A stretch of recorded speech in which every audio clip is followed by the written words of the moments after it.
Good morning dear students. ಎಪಿಸೋಡ್ನಲ್ಲಿ UGCET second round result ಆದ ನಂತರದ ಕೆಲವು ಮುಖ್ಯವಾಗಿರುವಂಥ ಇನ್ಫಾರ್ಮೇಷನ್ ನಿಮಗೆ ಹೇಳಲು ಹೋಗ್ತಾ ಇದ್ದಾನೆ. ಮುಂದೋಗಿಂತ ಮುಂಚೆ ಚಾನಲ್ಗೆ ಸಬ್ಸ್ಕ್ರೈಬ್ ಮಾಡಿದ್ದಿಲ್ಲ ಅಂದರೆ ಸಬ್ಸ್ಕ್ರೈಬ್ ಮಾಡಿ ಹಾಗೂ ಬೆಲ್ ಬಟನ್ನ ಪ್ರೆಸ್ ಮಾಡಿ ಮುಂದೆ ಅಪ್ಲೋಡ್ ಮಾಡುವಂಥ ವಿಡಿಯೋಗಳ ನೋಟಿಫಿಕೇಷನ್ಗಾಗಿ. ಸೊ ಮೊದಲೇ ನೋಡೋಣ, UGCET ಸೆಕೆಂಡ್ ಎಕ್ಸ್ಟೆಂಡೆಡ್ ರೌಂಡ್ ನಿಮಗೆ ಫೀ ಪೇ ಮಾಡಬೇಕಾಗಿತ್ತು. ಮತ್ತು ಆಮೇಲೆ ಆಲ್ರೆಡಿ ಪೇ ಮಾಡಿರುವಂಥವರು ಫ್ರೆಶ್ ಚಾನಲನ್ನು ಡೌನ್ಲೋಡ್ ಮಾಡ್ಕೋದಕ್ಕೆ ಪ್ರಯತ್ನ ಮಾಡಿ. ಯೂಸಲಿ ಅಲ್ಲಿ ಲಿಂಕ್ ಇರುತ್ತೆ. ಸೊ ನಂತರ ಅಡ್ಮಿಷನ್ ಆರ್ಡ್ರನ್ನ ಡೌನ್ಲೋಡ್ ಮಾಡ್ಕೊಳ್ಳಿ. ಓಕೆ, ಯಾರು ಪೇ ಮಾಡಿಲ್ಲೋ ಮೊದಲು ಪೇ ಮಾಡಬೇಕಾಗತ್ತೆ. ಸೊ ಪೇ ಮಾಡೋದಕ್ಕೆ ದಿನಾಂಕ ಸಹ ನಿಮಗೆ ಈ ವಿಡಿಯೋದಲ್ಲಿ ಹೇಳಲು ಹೋಗ್ತಾ ಇದ್ದಾನೆ.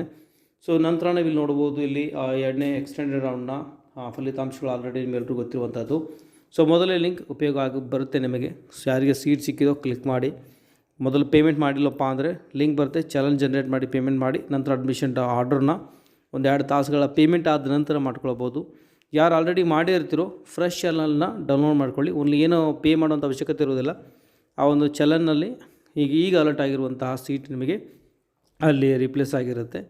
ಸೊ ನಂತರ ಅಡ್ಮಿಷನ್ ಆರ್ಡ್ರನ್ನ ಡೌನ್ಲೋಡ್ ಮಾಡಿಕೊಂಡು ಆಮೇಲೆ ಒರಿಜಿನಲ್ ಡಾಕ್ಯುಮೆಂಟ್ಸ್ ಆಗಲಿ ಮಿನಿಮಮ್ 8 ಅಥವಾ 10 ಸ್ಟ್ಯಾಂಪ್ ಸೈಜ್ ಅಥವಾ ಫೋಟೋಸ್, ಇದು ಪಾಸ್ಪೋರ್ಟ್ ಸೈಜ್ ಫೋಟೋ ತೆಗೆದುಕೊಂಡು ಕಾಲೇಜ್ ವಿಸಿಟ್ ಮಾಡಿ ಅಲ್ಲಿ ಅಡ್ಮಿಷನ್ನ ತೆಗೆದುಕೊಳ್ಬೋದು. ಈಗ ನೋಡೋಣ, ದಿನಾಂಕ ಭಾಳ ಮುಖ್ಯವಾಗಿರುವಂಥದ್ದು ಇಲ್ಲಿ. ಯಾಕೆಂದರೆ ಭಾಳ ಜನ ಕನ್ಫ್ಯೂಸ್ ಆಗ್ತಾರೆ, ಯಾವಾಗ ಫೀ ಪೇ ಮಾಡಬೇಕಂತ ಗೊತ್ತಾಗೋದಿಲ್ಲ. ನೋಡಿ, ಇಲ್ಲಿ 23 ಡಿಸೆಂಬರಿಂದ 24 ಡಿಸೆಂಬರ್ವರೆಗೆ ಸಮಯಾವಕಾಶವಿರುತ್ತೆ. ಯಾರು ಪೇ ಮಾಡಿಲ್ವೋ ನೀವು ಪೇ ಮಾಡಿ. ಸೊ ಮತ್ತು ಆಮೇಲೆ ಯಾರು ಮೊದಲು ಪೇ ಮಾಡಿರ್ತೀರೋ ಆ ಒಂದು ಫೀಲ್ ಅಡ್ಜಸ್ಟ್ಮೆಂಟ್ ಆಗುತ್ತೆ, ಮತ್ತು ನಿಮಗೆ ಪೇ ಮಾಡುವಂಥ ಅವಶ್ಯಕತೆ ಇರೋದಿಲ್ಲ. ಸೊ 24 ಡಿಸೆಂಬರ್ 2020 ಇದು ಕೊನೆ ದಿನಾಂಕವಾಗಿದೆ ಫೀನ ಪೇ ಮಾಡೋದಕ್ಕಾಗಿ. ಸೊ ನಂತರ last date for reporting to the college ಅಂತ ಇದೆ. ಅಂದರೆ 23ರಿಂದ 26 ಡಿಸೆಂಬರ್ ಸಾಯಂಕಾಲ 5:30 ಸಮಯಾವಕಾಶವಿರುತ್ತೆ. ಕಾಲೇಜ್ಗೆ ನೀವು ಹೋಗಿ ರಿಪೋರ್ಟ್ ಮಾಡ್ಬೋದು, ಅಂದರೆ ಅಡ್ಮಿಷನ್ನ ತೆಗೆದುಕೊಳ್ಬೋದು. ಸೊ ಡೇಟೆಲ್ಲ ಕನ್ಫ್ಯೂಸ್ ಆಗ್ತಾಯಿದ್ರು. ಆ ಒಂದು ಕಾರಣದಿಂದಾಗಿ ಈ ಒಂದು ಸ್ಕೆಡ್ಯೂಲ್ ಮತ್ತು ನಾನು ನಿಮಗೆ ಎಕ್ಸ್ಪ್ಲನೇಷನ್ ಮಾಡ್ತಾ ಇದ್ದೇನೆ. ಸೊ ಕೆಲವು ಸೂಚನೆಗಳು ಬಂದಿದ್ದು, ಅಂದರೆ ನೋಟಿಫಿಕೇಷನ್ ನೋಡ್ಬೋದು. ಯಾವುದೇ ರೀತಿ ಹೆಚ್ಚುವರಿ ಮೊತ್ತವನ್ನು ತೆಗೆದುಕೊಳ್ಬೇಡಿ ಅಂಥೇಳಿ ರಾಜ್ಯದ ಎಲ್ಲ ಕಾಲೇಜಿಗೆ ಸೂಚನೆ ಕೊಡಲಾಗಿತ್ತು. ಅಂದರೆ ಒಂದು ಸುತ್ತಲೆಯನ್ನು ನೋಡಿಸಲಾಗಿತ್ತು. ಸೊ ಯಾಕೆಂದರೆ ಅಲ್ಲಿ ಯೂಸಲಿ ಏನು ಪೇ ಇರುತ್ತೋ ಅದಕ್ಕಿಂತ ಹೆಚ್ಚಿಗೆ ಮಿಸಲ್ನೀಸ್ ಅಂತ ಹೇಳಿ, ಡೆವಲಪ್ಮೆಂಟ್ ಫೀ ಅಂತ ಹೇಳಿ ಭಾಳಷ್ಟು ದುಡ್ಡು ವಸೂಲಿ ಮಾಡ್ತಾಯಿದ್ರು ಮಕ್ಕಳ ಹತ್ರ. ಮತ್ತು ಈ ರೀತಿ ನೋಟಿಫಿಕೇಷನ್ ಇದೇನು ಮೊದಲನೇ ಸಲ ಬಂದಿಲ್ಲ, ಪ್ರತಿ ವರ್ಷವೂ ಯೂಸಲಿ ಬರುತ್ತೆ.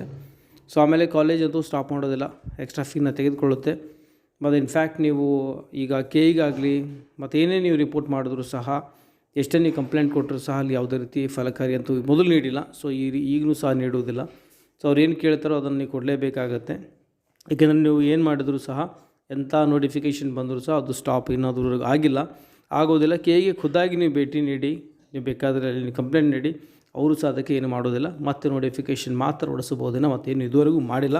ಕರ್ನಾಟಕ ಸರ್ಕಾರ ಯಾವುದೇ ರೀತಿ ಇದುವರೆಗೂ ಆ್ಯಕ್ಷನ್ನ ತೆಗೆದುಕೊಂಡಿಲ್ಲ. ಈ ವಿಡಿಯೋದಲ್ಲಿ ಅಷ್ಟೇ. ಮತ್ತು ಮುಂಬರುವಂಥ ವಿಡಿಯೋಗಳಲ್ಲಿ ನಿಮಗೆ ಸ್ಕಾಲರ್ಶಿಪ್ ಬಗ್ಗೆ ಇನ್ಫಾರ್ಮೇಷನ್ ನೀಡ್ತಾ ಇರ್ತೇನೆ. ಸೊ ಮತ್ತೆ ಸಿಗೋಣ ಮುಂದಿನ ವಿಡಿಯೋದಲ್ಲಿ. ಟೇಕ್ ಕೇರ್, ಬಾಯ್.